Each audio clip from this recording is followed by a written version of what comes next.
Это небольшой немецкий городок Даузенау. Здесь много чего старинного сохранилось. Остатки средневековых стен, въездные ворота, есть и другие башни старинные. Но есть еще одна интересная достопримечательность. Вот этот дуб. Как тут написано, этому дубу 1000 лет. Правда. Местные специалисты сомневаются, считают, что все-таки он моложе. Но тем не менее, дуб старый и большой. И обратите внимание, какое у него мощное дупло. Но тем не менее, дуб стоит и ничего ему не делается. Дупло закрыто специальной металлической решеткой, чтобы туда, естественно, никто не залазил. Просто так, опасно для жизни. Ну ладно, у нас сегодня разговор более серьезный. У нас сегодня разговор о том, нужен ли растениям дренаж. Ответ очевиден. Конечно, дренаж нужен. Все мы знаем, что если долгое время корни большинства наших растений будут находиться в воде, растение начнет болеть, растение не будет развиваться и в конце концов может даже погибнуть. Поэтому дренаж нужен. Но сегодня я хотел поговорить немножко о другом. О том стереотипе, который на протяжении всей моей жизни точно гуляет. Гуляет из книги в книгу, но сейчас гуляет по интернету. О том, что на дно обязательно нужно укладывать большое количество материала типа щебня, типа гальки, типа битого кирпича, типа керамзита. Именно вот такой способ посадки предохраняет корни от загнивания, потому что вода уходит от корней ниже вот в этот самый дренажный слой, так называемый. Когда-то об этом рассказывал я. Я делал видео про посадку растений и говорил, что обязательно нужно насыпать на дно вот такой вот дренажный слой. Я поменял свое мнение. Скажите, как же так? Недавно прочитал такую интересную фразу, что человек, который в течение жизни не менял своего мнения, вполне возможно, никакого мнения и не имеет. Итак, я сегодня хочу рассмотреть два варианта. Первый вариант – это нужен ли дренаж вот такой вот в посадочную яму закладывать при посадке растения в открытый грунт. Итак, предположим, у вас на участке тяжелая глинистая почва, и при долгих дождях эта вода долго-долго стоит. То есть при обычной посадке корни растений будут загнивать. Поэтому вы выкапываете большую посадочную яму, метр на метр в ширину и метр в глубину. Тяжело копать, конечно, метр в глубину, но тем не менее я видел такие посадочные ямы. И вот на дно такой посадочной ямы вы укладываете сантиметров 20, грубо говоря, щебня. Это может быть керамзит, битый кирпич, что угодно, неважно. И уже на вот этот слой вы насыпаете плодородную землю и в нее сажаете свой саженец. Теоретически все вроде правильно. Вся избыточная влага при дождях, при поливах будет проходить через питательный слой и уходить туда в дренаж. Вот в этом слое битого кирпича она будет стоять. И корням растений вредить не будет. Но так ли это? Первые 2-3 года, да, это будет так. Но потом, постепенно, с поливами и с дождями, почва начнет проникать вот в эти пустоты между этими камнями. Заполнять их. То есть фактически внизу через пару-тройку лет у вас получится питательный грунт вперемешку с камнями. Но корни растения тоже будут развиваться. Они тоже постепенно будут уходить на эту глубину. Да и, собственно говоря, природа берет свое. Вот эта глинистая почва, которая окружает вашу посадочную яму, тоже потихонечку будет наполнять вот этот самый дренажный слой. Вот и придем мы через несколько лет, у кого-то быстрее, у кого-то медленнее, что корни растений, опустившиеся на эту глубину, точно так же будут замокать. Делали вы этот дренаж или вы его не делали.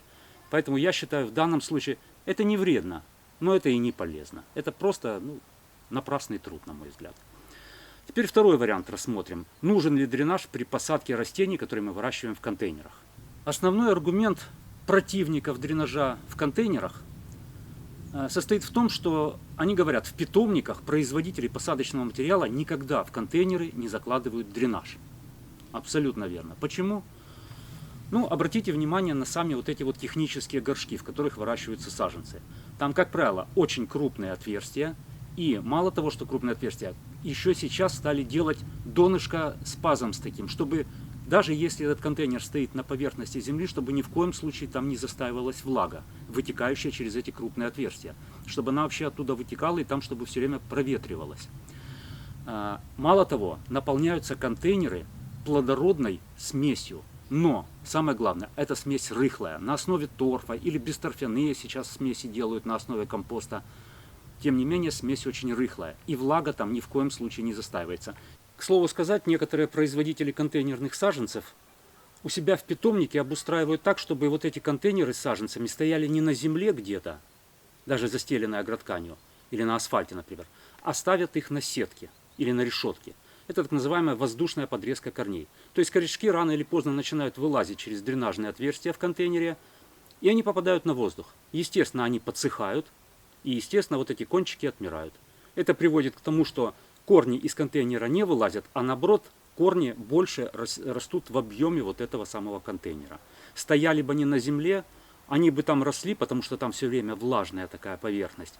Они бы там росли и могли бы даже пробить агроволокно. Но у меня бывали такие случаи, когда корни какого-нибудь особо мощного растения, ну типа глицинии, пробивали даже агроволокно. Потом поднять такой горшок было достаточно сложно. Ну хорошо, а как же быть, если вы купили контейнер, собираетесь в него посадить какое-то растение, а в нем нет отверстий? Но если это пластиковый контейнер, то ничего сложного нет.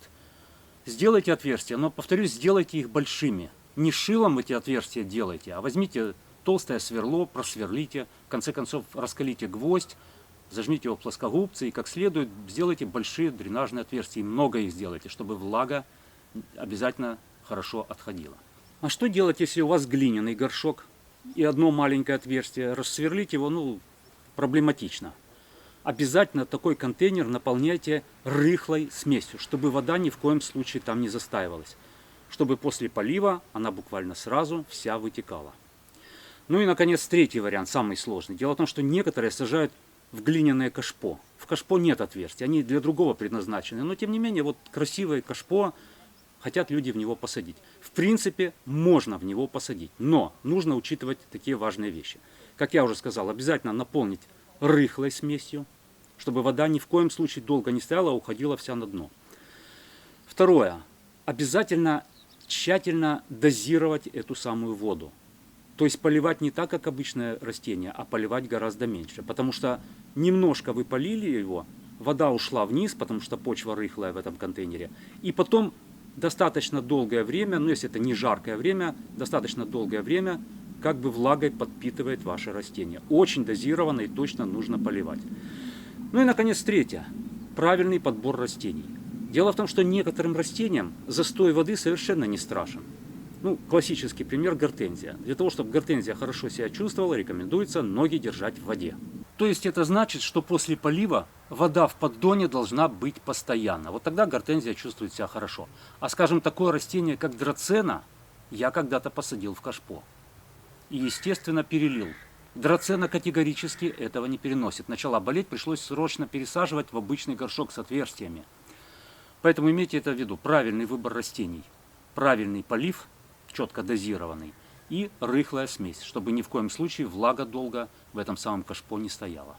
В общем, если подвести итог всему тому, что я вам сегодня наговорил, я считаю, что создание вот этого дополнительного дренажного слоя в посадочной яме при посадке растения в открытый грунт или в контейнере делом совершенно бессмысленным. Делом, на которое вы потратите время, силы и порой даже деньги, потому что, скажем, тот же керамзит вам нужно будет обязательно покупать. Вот эти все мои сегодняшние размышления основаны на моем личном опыте. Поэтому человек и меняет свое мнение иногда, потому что опыта у него становится больше. Если же у вас есть какие-то размышления на эту тему свои, отличающиеся от моих, можете в вежливой форме их написать в комментарии. С удовольствием почитаю. Возможно, я что-то упускаю. Все может быть. Ну все, наверное. Пора идти отдыхать. В Мюнхене уже пивной фестиваль Октоберфест закончился. Но это не значит, что все. На самом деле Октоберфест просто перемещается в другие города Германии. И даже вот такой маленький городок, как Гаузенау, ну представьте себе, здесь даже продуктового магазина нет ни одного. Ближайший 6 километров где-то расположен. И все равно здесь варят пиво. Маленькая, небольшая пивоварня. Правда, говорят, что местные жители их подкосила очень сильная пандемия. Но, тем не менее, они варят пиво не каждый день, но по праздникам. И вот сегодня в том числе такой праздник. Честно скажу, немецкое пиво мне не нравится. Но вот это примиряет меня с немецким пивом.